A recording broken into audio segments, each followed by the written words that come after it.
ભાઈ મારી ગેરંટી છે કે આ શિયાળામાં તમે હજી સુધી આ તિબેટનો ફેમસ વેજ થુપ્પા સૂપ તો ટ્રાય નહીં જ કર્યો હોય. તમને થશે કે આ તો ભાઈ નૂડલ્સ કે મેગી લાગે છે, પણ ના, આ સૂપ જ છે. તો શાકભાજીથી ભરપૂર આ 2 મિનિટમાં તૈયાર થતો સૂપ આપણે ઘરની જ વસ્તુથી આજે તૈયાર કરીશું.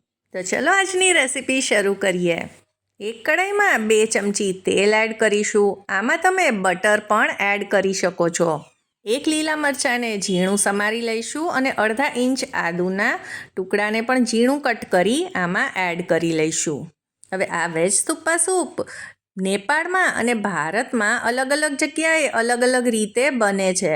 હવે મરચાંને આદુને અડધી મિનિટ સાંતળ્યા પછી આમાં એક નાની ડુંગળીને આ રીતે સ્લાઈસ કરીને એડ કરી દેવાની છે. સાથે જ એક ટમેટાને આવી રીતે મોટી સ્લાઇસમાં કટ કરી લીધું છે, તેને એડ કરી દઈશું અને એકાદ મિનિટ સાંતળી લઈશું. અડધી મિનિટ પછી આમાં ઉમેરી દઈશું કોબી, કેપ્સિકમ અને ગાજર. બધી જ વસ્તુને સ્લાઇસ કરી છે. આમાં શાકભાજીને વધારે પડતા સાંતળવાના કે વધારે પડતા કૂક નથી કરવાના, આખા પાખા જ રાખવાના છે. વેજીટેબલ્સને લગભગ 1.5 મિનિટ માટે સાંતળી લઈશું અને પછી મેગી મસાલાનું 1 પેકેટ એડ કરી દઈશું અને સાથે જ 3 ગ્લાસ જેટલું આમાં પાણી એડ કર્યું છે. આ સૂપની કન્સિસ્ટન્સી તમે તમારા ચોઈસ પ્રમાણે રાખી શકો છો.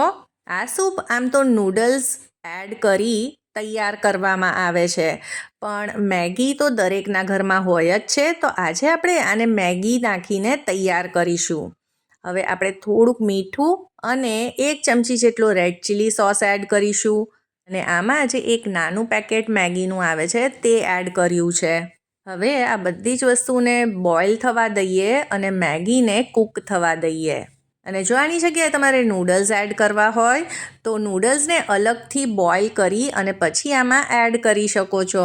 હવે મેગી સરસ રીતે કૂક થઈ ગઈ છે એટલે આપણો આ વેજ થુપ્પા સૂપ પણ તૈયાર છે. તો આમ તો થુપ્પા સૂપ વધારે પડતો સોસી હોય છે, એટલે તમારે આમાં પાણી વધારે એડ કરવું હોય તો કરી શકો છો. તો શાકભાજીથી ભરપૂર અને ફક્ત 2 જ મિનિટમાં તૈયાર થતો આ વેજ થુપ્પા સૂપ જરૂરથી ટ્રાય કરજો. તમારા બાળકોને અને મોટાઓને પણ જરૂરથી પસંદ આવશે. મળીએ ફરી નવી રેસીપી સાથે. સૌને જય શ્રી કૃષ્ણ.